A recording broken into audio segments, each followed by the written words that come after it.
Welcome to the Tool Review channel. Today we're taking a look at the Klein Tools 2028 EINS Diagonal Cutting Pliers. Now these are the 1000-volt rated diagonal cutting pliers from Klein Tools, and these are specifically the heavy-duty version of the diagonal cutters that Klein Tools has to offer. Now they do offer a pair of diagonal cutters that will only cut through copper, but these are supposed to be able to cut through ACSR, hardened wire, screws, nails, and copper wire as well.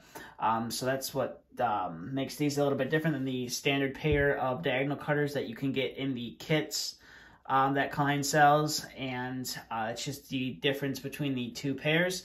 So we're going to start the review off here. We're going to take a look at the handles. Now Klein, like you've heard me say this before in some of my other insulated Klein tool reviews that I have done, they do their handles differently. Most times the handles for insulated tools are yellow and red, but Klein does it a little bit different. They do the orange and gray, and they also, I believe they're the only ones who do this, have a layered handle. So if you're using this tool a lot and you start to see the white insulation start showing it through on the bottom, they recommend that you throw the tool away. I personally recommend that once you start seeing that white insulation, don't throw the tool away. Obviously, do not use it around anything that is live or has the potential of coming live. You can just use it as a standard pair of diagonal cutters, especially if they're in good condition. There's no sense in throwing out a perfectly good working tool. But mainly, I mainly recommend you keep it in your garage. Use it as a pair of pliers around the house or whatever. But obviously, don't use them around or near something that is live. And then you have the warnings here on the inside and all the testing that the tool has gone through to prove that it is rated to stand up to 1000 volts and will protect you. I do believe that they test them up to 10,000 volts, but like most insulated tools, they're rated for 1000 volts only. So we'll come up to the business end of the tool. Now you can see right here, you have your Klein Tools name, you have the Klein Tools logo, the year Klein Tools was established, and then I believe the H9 is the production code for identifying when the tool was produced. And then you can see right here, you have the model number right there. And like most Klein pliers, they are made in the United States. I believe these are made down in Texas, if I'm not mistaken. Then you have some warnings right there. Pretty standard on Klein pliers. And then coming to this side, nothing really special going on over here. You can see the rivet and you can see some oil coming out of there, which is always a plus. That means that they're going to be super loose. And as you can see, they are super loose, and it's always a plus to have when it comes to pliers. But that's about it for the detail on the pliers. There's nothing too crazy. You just have the Klein Tools logo right there on the handles. 1000 volt rated right there. And the one thing I like about these is they have these little lips right here that kind of catch the tool from falling completely out of your hand, which is nice. Some insulated tools just have a little nub right there that can easily slip through your hands, but these have a better chance of catching your hand in case your hands are slippery or oily, which is another plus about these. So we're going to go ahead and zoom out here and see if we can cut through some wire and some screws. So like always, we are going to start off with some 18 gauge solid wire right here and see if we can cut through this. And as you can see, we are not able to fully cut through that wire all the way. Not really sure what's going on there. It doesn't seem like it can cut through the insulation all the way on the wire. You kind of have to kind of pull it and twist it to get it to cut through all the way. So that was with the 18 gauge solid wire. We're going to see if we can do any better here with the 18 gauge stranded wire. And as you can see right there, it kind of struggles to get through there, and it's not exactly even the most cleanest of cuts either.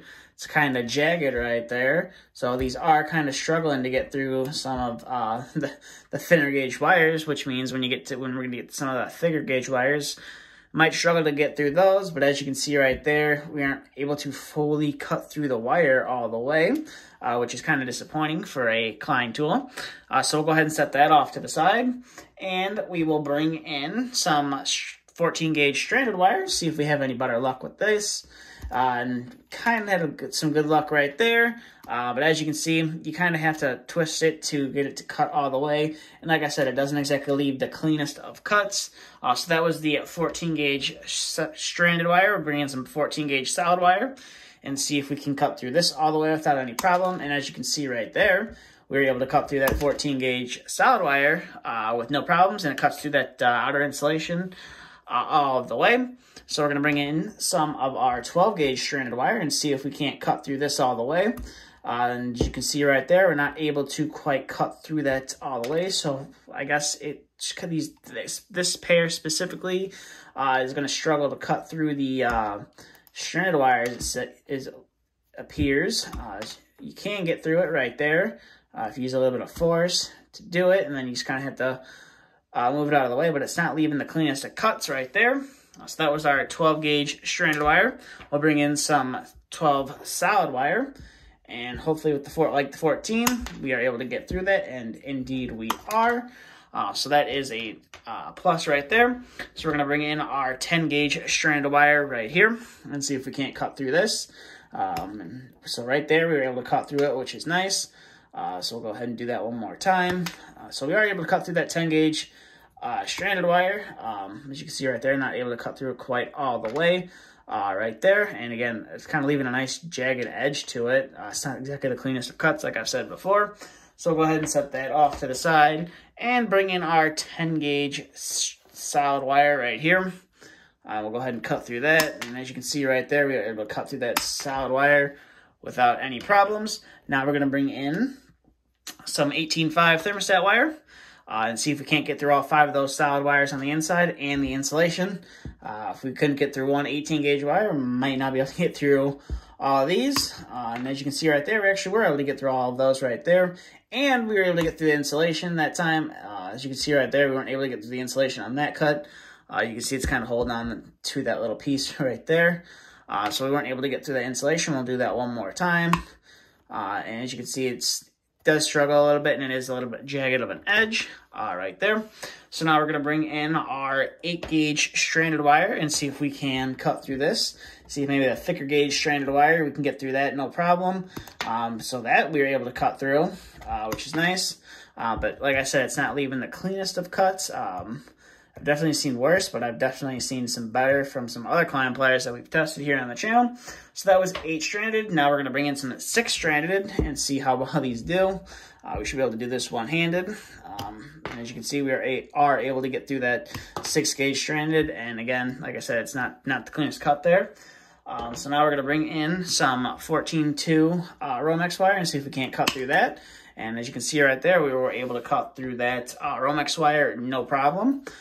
So we're going to bring in our 12.2 with ground Romex wire right there. And as you can see, a loud snapping sound, but we were able to get through that. And like I said before, we're going to bring in some screws. So we'll go ahead and get this wire out of the background. And we will bring in a 632 screw right here and see if these can cut through that. As you can see right there, we're able to cut through that screw. Go ahead and cut through it a couple more times. So we could definitely cut through a 632 screw if you so needed to cut through it. So now we're going to bring in an 832 screw and see if we can't cut through that. Definitely going to require a little bit more force, but you know, these pliers definitely can get through it. You just kind of got to use a little bit of force to do it. So that was an 832 screw there.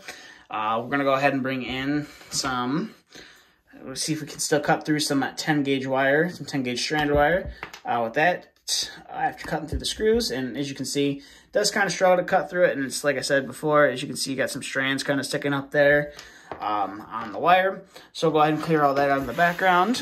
So overall, I have to say I'm kind of disappointed with these, considering they struggle to cut through some of the thinnest wire that I have, and they kind of struggle to cut through some of the stranded wire that we were testing here. Kind of say this is, you know, it's kind of an expensive tool to not really be able to do a nice clean cut and be able to cut through, you know, the majority of the wire that you're going to run into. I do like the insulated handles on there. They are nice and comfortable, but, you know, it's I just kind of have to say I'm kind of let down by this. Kind of not really excited about this, to have this tool now. I was kind of excited when I picked it up at first, but seeing that it kind of can't really cut through material real well, kind of is a downside, and I'm not sure if that's, you know, something with the manufacturing process or what, and I don't know if it's going to be warranty or not. So I kind of maybe gonna have to look into that and see what we can do because as you saw, it didn't exactly, you know, cut through the cleanest. We've reviewed many other Klein tools before here on the channel, and pretty much all of them cut through all the wire we tested. Didn't really have to pull the wire or bend the wire or anything to cut through all the way. So that's kind of a letdown. And with that being said, that's kind of about it for this review. So I will leave a link to Klein's website in the description down below. It'll take you over to the product page for this tool if you'd like to check it out and keep this tool for yourself. Kind of hard for me to want to recommend this tool, just judging on the performance of what we had here today. But if you do want to try your look at it, maybe you'll get a better tool than this one. Maybe this one was just, you know, one of those tools that was on the last, maybe it was one of the last tools before, you know, the shift ended, or it was one of the tools made on Friday or a Monday. I don't know. But that's all I have to say for this video. So if you're new to the channel, please consider subscribing. And if you did enjoy this video, please consider giving it a thumbs up. That's all I have. Thanks for watching. Stay tuned for the next video to be uploaded.